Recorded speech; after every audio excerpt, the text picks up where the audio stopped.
Сегодня в Коме Республиканской филармонии состоялось торжественное собрание и концерт, посвященный 77-й годовщине победы в Великой Отечественной войне. Праздник начался в фойе, там выступил оркестр военного гарнизона. Под знаменитые мелодии гости танцевали вальс.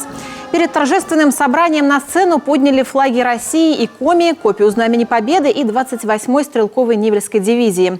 По традиции звучали гимны России и Коми. В зале собрались ветераны войны, их родственники, почетные жители республики, представители министерств и ведомств правительства Коми. Дорогие ветераны, День Победы – это ваш день. Вы выстояли и победили в той страшной войне. Вы научили нас главному – ценить жизнь, ставить интересы Отечества превыше своих, быть беззаветно преданными Родине.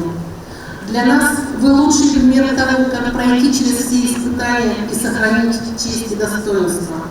Низкий вам поклон за эту науку, за мудрость, которой вы делитесь с нами. Затем в память о погибших в Великой Отечественной войне прошла минута молчания. А за всех ветеранов Коми со сцены выступил труженик тыла Эдуард Иванович Матюшин.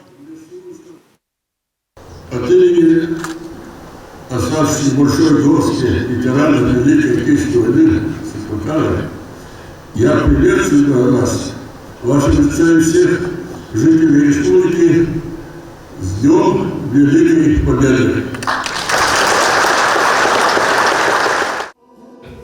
После торжественных поздравлений на концерте звучали песни военных лет. Первая – довоенный вальс в сольном исполнении Владислава Косарева.